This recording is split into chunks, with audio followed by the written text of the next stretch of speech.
Buenos días a todos. Mi nombre es Nicolás Albarracín, soy residente del segundo año de neurocirugía del Hospital Pena.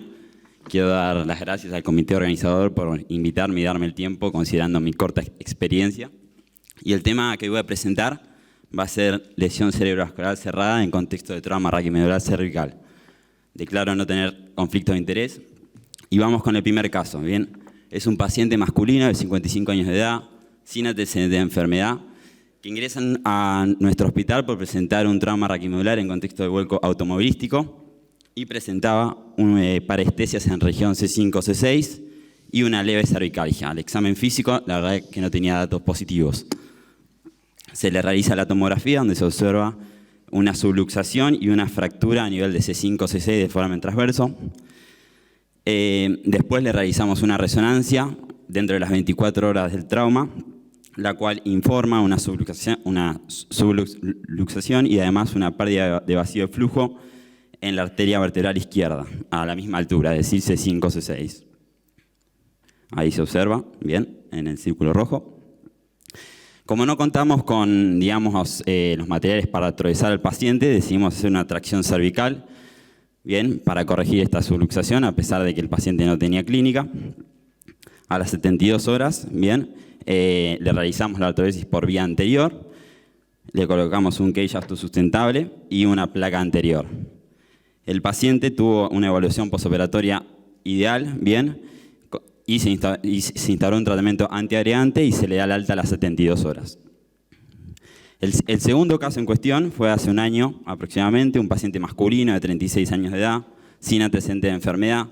También presenta, digamos, un trauma automovilístico, un TEC leve, y al ingreso estaba con un Glasgow de 14 en 15, sin foco, y también con una cervicalgia leve. ¿Bien? Se observa una fractura de Jefferson, y 8 horas después del ingreso, el paciente presenta una plejía facio-brachiocrural izquierda, le hacemos una tomografía donde se observa signo de la cuerda en la arteria cerebral media. Posterior a esto, dentro de las 24 horas, el paciente progresa con un deterioro del sensorio. Bien, y observamos, y le hacemos una resonancia también, donde observamos una pérdida completa, una sección de la carótida derecha. El paciente evoluciona con un infarto maligno. Bien, obviamente hace complicaciones, producto de la hipertensión endocraniana, y a los 7 días, lamentablemente, ocurre el deceso del mismo. Ya adentrándonos en lo que es el tema en cuestión, el trauma raquimedular cervical se produce por una lesión de los vasos producto de los movimientos de hiperextensión e hiperflexión, generando una laceración de las capas íntimas, bien, pudiendo generar oclusiones parciales, totales o incluso pseudoaneurismas. Tiene una incidencia del 1 al 3% en el total de los pacientes politraumatizados, pero una incidencia del 10% en los pacientes con TEC grave. Bien.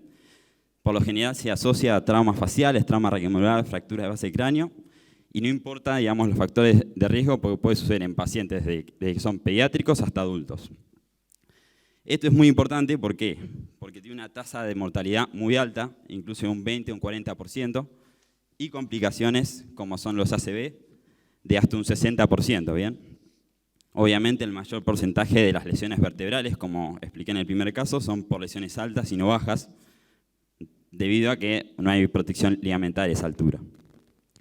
Bueno, como les comentaba, la principal complicación es la formación del trombo, con consecuente embolia e infartos cerebrales.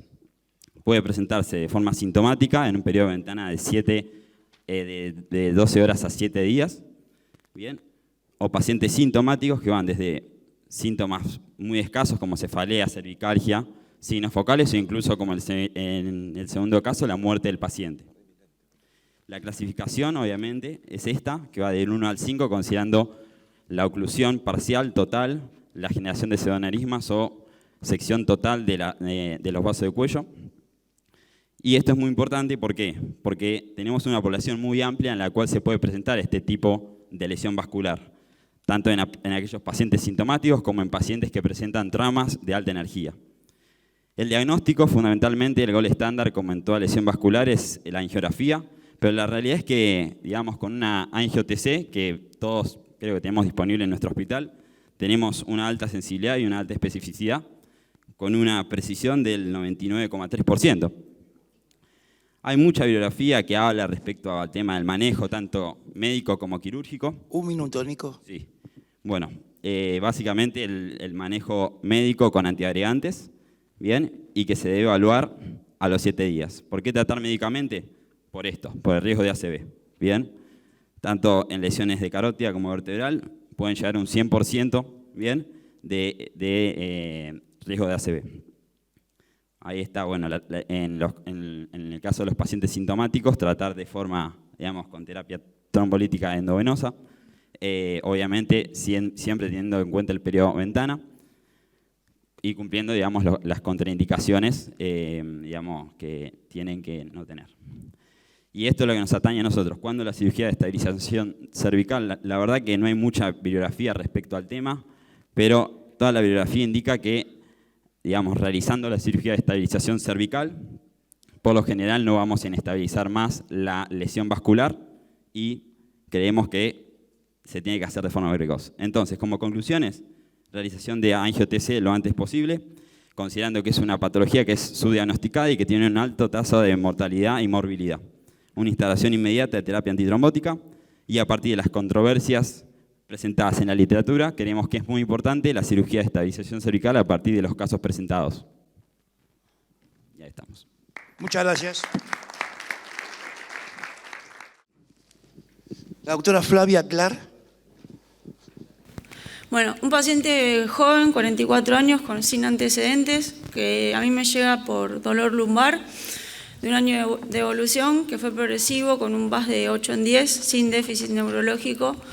Él ingresa al consultorio con un dolor invalidante, solo lumbar y radiado muslo izquierdo, sin otros síntomas, con un laboratorio normal y con una consulta previa por lumbalgia, no con el grado de dolor con el que me llega a mí, pero con una lumbalgia y con una imagen que en su momento le hicieron, que fue esta.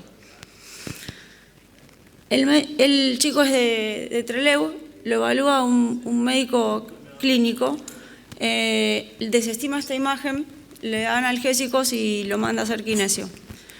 A mí me llega con esta imagen nueva, un año después, donde, bueno, no tengo puntero, pero está más que clara la lesión, una lesión expansiva que comprimía tanto intracanal como se iba por el psoas, los músculos, en algunos lugares hasta no se identificaba el estuche dural.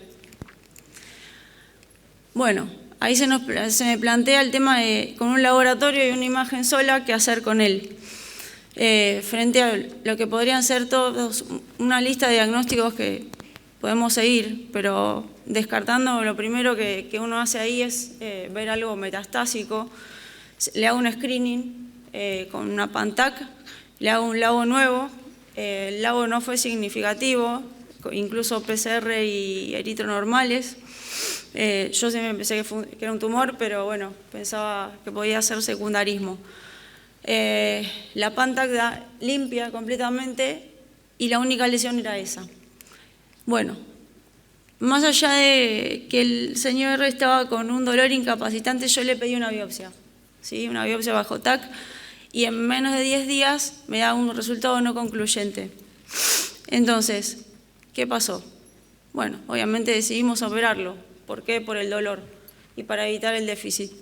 En el intraquirúrgico nosotros tenemos la posibilidad de pedir patología, hicimos congelación, pero yo pedí citometría de flujo, que eso no se había pensado antes.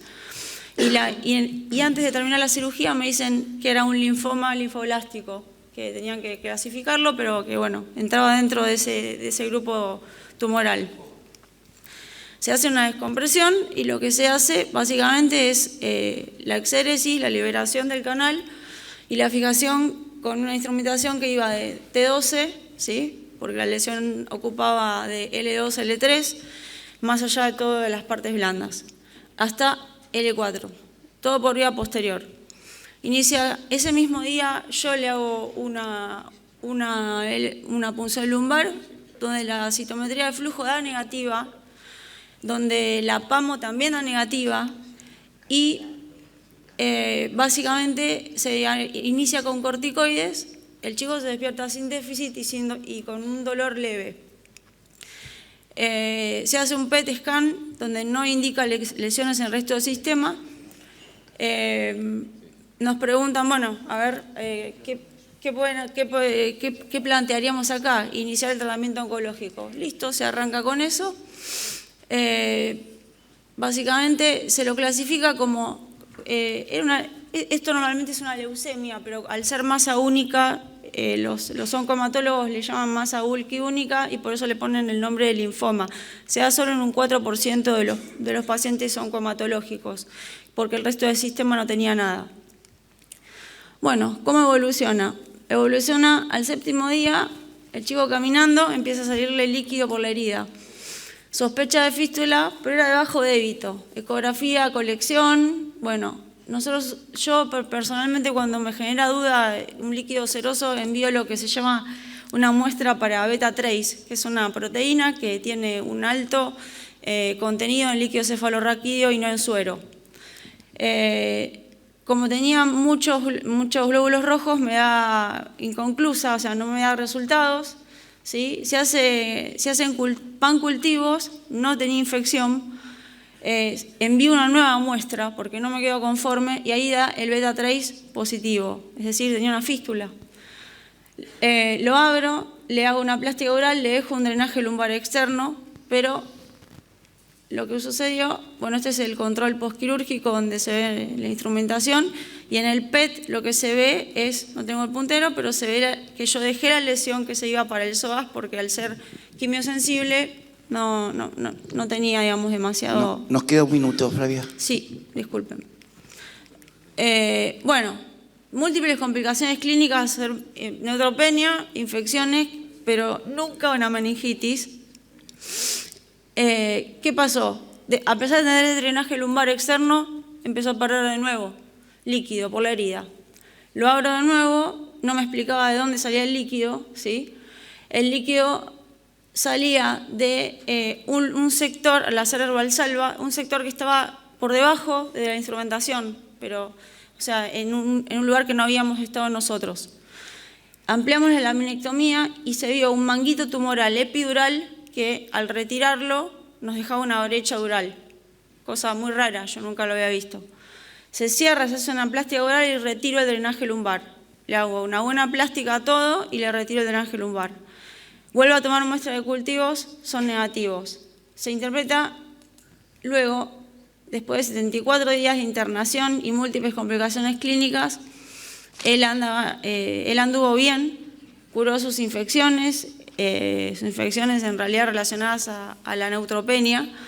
El PET, después de 2 meses, da que en realidad no tiene lesión en donde estaba, en lo que eran las partes blandas, ¿sí? Pero básicamente acá se genera el tema. O sea, ayer hablábamos de biopsia, no biopsia. Bueno, la resección de tumor le hice básicamente sin diagnóstico por el tema del dolor del paciente. La fístula se trató como se suele tratar y aún así no resolvió. Bueno, fuimos más agresivos, abrimos, nos dimos cuenta que en realidad no iba a servir nunca el drenaje porque filtraba por otro lado. Y bueno, y básicamente él hace, estos son los controles últimos, donde no hay huellas de enfermedad, perdón, donde la instrumentación está colocada, digamos, prolija, y a pesar de las múltiples punciones, perdón, una más, se observa, esta imagen es nueva, es la última con la que él se va a su casa. Quedó una fístula, como si fuese una colección, una fístula cerrada. Se punzó múltiples veces porque infecto, obviamente como nos pasará a todos los quirúrgicos, infecto insistía con que había una colección, y en realidad para mí siempre fue una fístula cerrada. Él está asintomático y con eso remanente, que por supuesto no vamos a tocar. Muy bien. Muchas gracias, Flavia. Por favor. Buen día, mi nombre es Julio Álvarez, estoy como fellow en el Hospital Regional de Mar del Plata. Muchas gracias al doctor Siren y al doctor Greco por la invitación y dejarnos participar acá. Mi presentación se basa en esto, en el gosipiboma, un enemigo inesperado. Tenemos un paciente que ingresa al hospital los primeros días de enero, 33 años. Es un trabajador rural, cae de su caballo y es aplastado por él mismo. Ingresa con mucho dolor, una lesión hacia A, con un nivel T11, T12, hemodinámicamente estable. Estas son las imágenes que tenemos de la tomografía, donde vemos la traslación sagital de la columna al nivel de T11 y T12. Acá tenemos la resonancia que se le pudo hacer. Aquí damos nuestro diagnóstico como una fractura tipo C, T11, T12 y una lesión T12 A1 con neurología N4, M0. Le planteamos la siguiente cirugía: una liberación, reducción y artrodesis posterolateral instrumentada de T10 a L1 con 41 días posterior al ingreso del paciente. Aquí empieza parte de lo interesante del caso, es la evolución clínica tórpida de la herida, donde empezamos a notar que tenía una secreción serosa, inolora. Asociado a esto, el paciente tenía tos y picos febriles y equivalentes mismos también.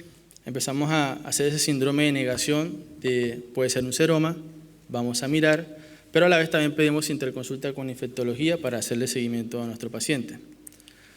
Aquí intentamos realizar la toma de retantes de fase aguda, por ser un hospital público. La única que pudimos tener de un seguimiento claro fueron los leucocitos, que nunca se elevaron a más de 20.000. Una sola y única muestra de PSR y la velocidad de sedimentación globular coincidió con el pico cuando decidimos realizar una toilette de nuestro paciente cuando ya no podíamos esperar más.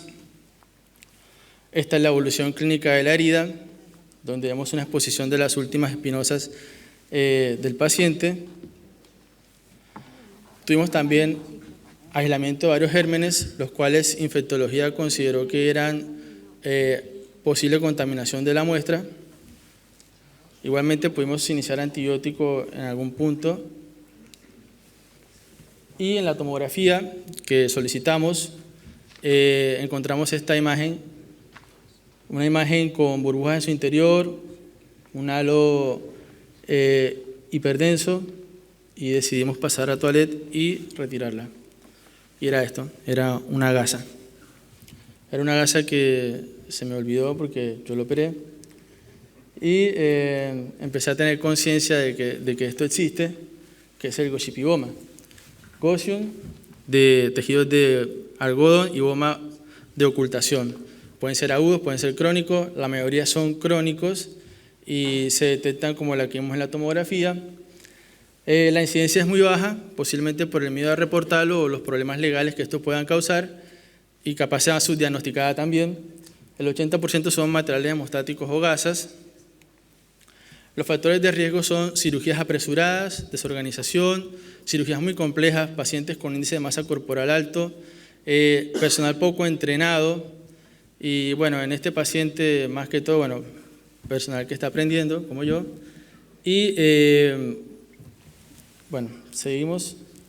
Los síntomas: dolor lumbar cuando son crónicos y su comportamiento puede ser como el de una infección posoperatoria, como el caso que trajimos a continuación, con secreción, signos de flebosis en la herida. Estos son casos de revisión donde la mayoría son por cirugías, laminectomías, disectomías con o sin instrumentación, y la mayoría se dan pues en cirugía lumbar y cirugía después más frecuente que en las cervicotorácicas. Son más frecuentes también en las cirugías en realidad de cavidades. Por eso creo que se había planteado ese diagnóstico diferencial en los casos anteriores. Después en las cirugías, primero abdominales, luego las ginecológicas, y en realidad las espinales son las donde menos se presentan los gosipibomas. El método de diagnóstico de lesión es la resonancia. Nosotros lo hicimos por tomografía, que también es el segundo en frecuencia para hacer el diagnóstico. También se puede realizar con ecografía, depende de la ubicación. Y el diagnóstico, cuando son crónicos, tenemos que tener en cuenta entre un paciente con dolor lumbar y una imagen de estas, es entre o un tumor o un gosipiboma. Para terminar, casi terminar, el paciente además se llevó un neumotórax del hospital intentando colocar una vía central para poder continuar el tratamiento antibiótico que había indicado infectología. Evolucionó favorablemente, por suerte para él, y el resultado final fue una herida que pudimos cerrar y un paciente que, bueno, este es el resumen de lo que tenemos. Los tiempos de demora son por los tiempos que manejamos en el hospital público muchas veces. Y bueno, el resultado final fue un paciente que tiene una artrodesis funcional, le permite sentarse y no tiene una fístula con secreción al final de todo. Muchas gracias. Y finalizamos con el doctor Duncan, es el último trabajo que nos queda. Bueno, buenos días a todos. Yo soy Bruno Berna, soy integrante del equipo de investigación del HSS en Nueva York, de la Spinal Unit. En un principio quiero agradecer a los organizadores del curso por dejarme presentar este trabajo, que lleva el nombre de Osteosarcopenia cervical, asociación entre parámetros musculares paravertebrales cervicales con la densidad mineral ósea en pacientes preoperatorios. No hay ningún conflicto de interés que declarar. Y como introducción, como todos ya saben, la sarcopenia es un síndrome caracterizado por la pérdida progresiva generalizada de masa y fuerza muscular esquelética con un riesgo de resultados adversos como discapacidad física, mala calidad de vida y muerte. La osteosarcopenia es un síndrome recientemente descrito que describe la coexistencia de osteoporosis y sarcopenia. En la columna lumbar, un estudio reciente de mi equipo de investigación identificó una correlación positiva entre la tomografía computarizada cuantitativa, o QCT por sus siglas en inglés, y el área de sección transversal funcional del músculo psoas y los músculos paraspinales posteriores. Pero a nivel cervical no hay literatura sobre esta relación. Entonces, como objetivo de nuestro estudio es el de investigar la relación entre los músculos paraspinales y la densidad mineral ósea en la columna cervical. La densidad mineral ósea se evaluará mediante QCT, como todos saben hoy en día es el gold standard, se miden las Hounsfield Units, o BBQ, que es un método alternativo nuevo que se está usando para medir a través de resonancia magnética y de esta manera evitamos irradiar al paciente. Los músculos paraspinales se medirán en C3, ya que las mediciones de la musculatura esquelética en C3 se han utilizado como medida de sarcopenia en pacientes con cáncer de cabeza y cuello. Bueno, acá un poco el study flow que hicimos, incluimos 108 pacientes, todos que tuvieron ACDF entre 2015 y 2018 y tenían imágenes preoperatorias, tanto el CT como una MRI. Y terminamos excluyendo pacientes con cirugía previa a este ACDF, pacientes menores a 18 años o pacientes sin imágenes para poder analizar. Nos quedamos con un pool de 100 pacientes. Bueno, acá tenemos los dos métodos, el QCT, como ya saben, mide la Hounsfield Unit en el cuerpo vertebral, y el BBQ, que es a través de una resonancia magnética. Para la medición de los músculos, para estudiar la morfología, usamos un software que nos permitió, a través de corte axial de resonancia magnéticas, dividir según grupos funcionales. Nos quedamos con un grupo de esternocleidomastoideo, un grupo anterior, un grupo posteromedial y un grupo posterolateral. Esto después va a ser enviado a otro software, que es el que ven acá pintado en verde, y lo que nos va a permitir es tener las distintas características del músculo, el área muscular transversal o la cross-sectional area por sus siglas en inglés, el área funcional, la infiltración grasa y así el porcentaje también de infiltración grasa y área funcional. Para no detenerme tanto en las tablas, lo importante acá es que el BBQ, a diferencia de lo que es el QCT, nos habla de que si nosotros tenemos un valor de BBQ alto, esto va a hablar de una calidad ósea peor. Por ende, cuando nosotros hablamos de una correlación negativa entre el BBQ y el Functional Cross-Sectional Area, nos habla de que ante valores altos de QCT vamos a tener valores bajos de área funcional. Caso contrario, con la infiltración grasa, que ya sabemos que es un parámetro de sarcopenia, hay una correlación positiva. Esto quiere decir que ante un valor alto de BBQ, esto quiere decir una calidad ósea disminuida, vamos a tener más infiltración grasa. También realizamos resultados para lo que es el QCT con los músculos y se realizaron análisis de regresión multivariable ajustando por estas variables mencionadas.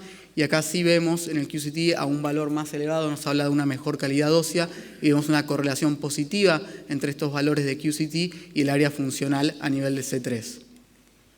Bueno, como conclusión de este estudio, es el primero en investigar asociaciones específicas entre lo que sería el área funcional de los músculos paraspinales cervicales y la bone mineral density a nivel regional.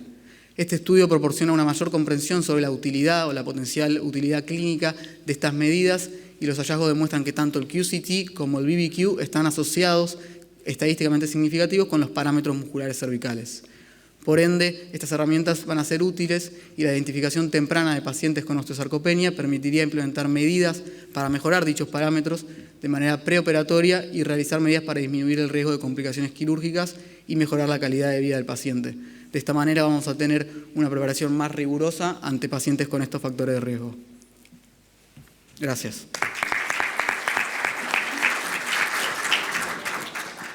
Pasamos al quinto. Relación entre la severidad del fenómeno neumodisco lumbar y atrofia de los músculos paraespinales, 6 minutitos. Bueno, perfecto. Este estudio fue realizado con el mismo equipo de investigación. Como ya mencionó, es la relación entre la severidad del fenómeno del neumodisco lumbar y la atrofia de los músculos paraespinales posteriores en pacientes sometidos a cirugía de columna vertebral. Esto sigue siendo usando los mismos pacientes también, porque ya teníamos esta base de datos armada. Sí, bueno, ningún conflicto de interés que declarar. Como introducción, bueno, como ya todos saben, el dolor lumbar es un síntoma común y una de las principales causas de limitación funcional a nivel mundial. Si bien la causa no siempre puede ser identificada, en la columna vertebral se lo ha relacionado con la presencia de cambios degenerativos.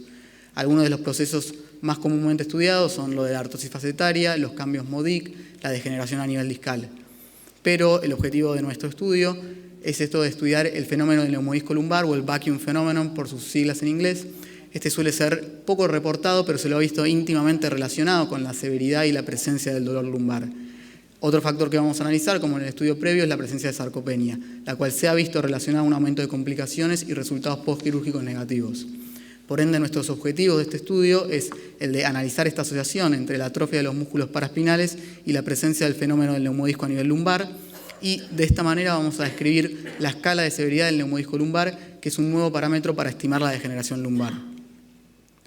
Bueno, analizamos pacientes sometidos a una cirugía de columna entre 2014 y 2016, excluimos a pacientes menores de 18 años, previamente fusionados o sin imágenes para poder evaluar, y a través de una resonancia magnética se estudió la musculatura de estos pacientes con los mismos software pasados, ITK-SNAP para hacer la segmentación.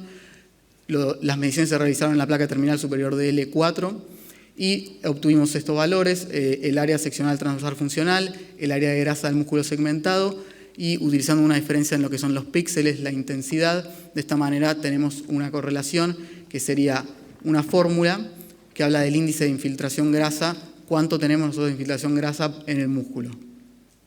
Bueno, acá vemos dos imágenes, claramente se puede ver en la imagen más a su izquierda, un músculo con mucha menos infiltración grasa. Este sería el resultado final después de pasar por los dos softwares, uno que segmenta y el otro que nos muestra las características. Y en la otra imagen vemos claramente un músculo con muchísima más infiltración grasa. Bueno, para evaluar la severidad del neumodisco a través de tomografía computada, lo clasificamos por nivel en leve, moderado y severo, hablando de leve, una relación entre vacuum y disco de menos del 20%, moderado entre un 20 y un 80%, y severo cuando hay más de un 80% del espacio discal ocupado con neumodisco. También está el tipo 0 que habla de que no hay presencia de neumodisco. Después con esto nosotros desarrollamos una escala de severidad de vacuum lumbar, analizando el vacuum en cada nivel y realizando una sumatoria de los 5 niveles lumbares, con un rango de 0 en pacientes sin vacuum en toda la columna lumbar y 15 pacientes con vacuum severo en los 5 niveles lumbares. Sería un tipo 3 en los 5 niveles. Bueno, estas imágenes nos permiten ver, la que está más a su izquierda, podemos ver un vacuum que puede ser moderado o moderado severo, pero solo en un nivel, por ende la cuenta para la escala de severidad no va a ser tan alta.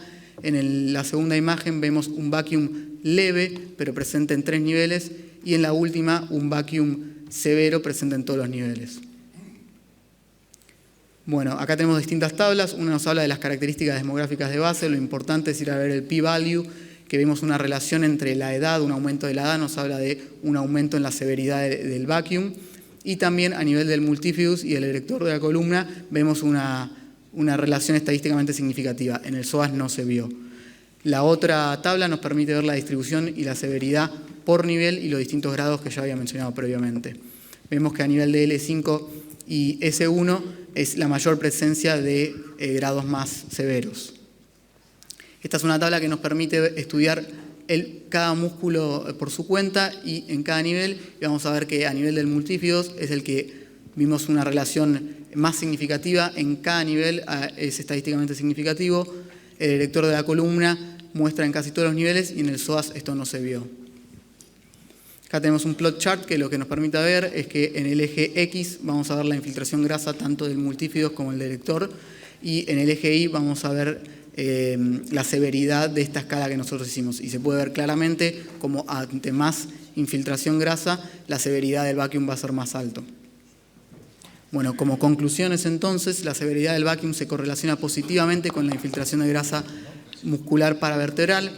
La escala de severidad del vacuum lumbar se correlaciona también significativamente con la degeneración avanzada del disco con fenómeno de vacuum, y la simple identificación del vacuum intervertebral por tomografía podría permitir estimar la presencia de la atrofia muscular paraespinal, que a su vez podría tener correlaciones clínicas en términos de balance sagital y funcionalidad.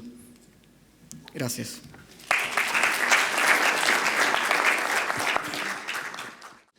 Perfecto, pasamos al último entonces caso. Muchas gracias, Bruno, excelente.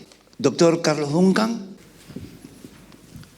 Bueno, buen día, muchas gracias por darme la oportunidad de compartir este caso clínico.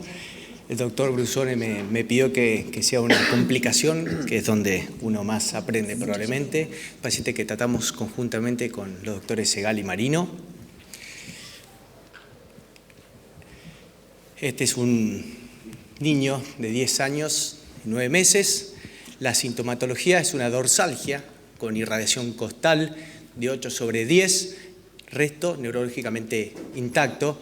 Como pueden ver, el espinograma no es muy bueno, tiene mucho tejido adiposo, además tiene 12 vértebras torácicas, 6 lumbares. A nivel T2 en el frente se ve una leve asimetría. En el perfil, sobre todo en la resonancia, se ve un acuñamiento de T12 con compromiso del muro posterior, una cifosis en la charnela. En la tomografía, también el corte axial, que es el de arriba, y en la resonancia se ve este adelgazamiento de las corticales, expansión, niveles, septos y demás. Este paciente fue derivado con un diagnóstico presuntivo por imágenes de tumor de células gigantes. Como principal diagnóstico diferencial hay que pensar en un quiste óseo aneurismático.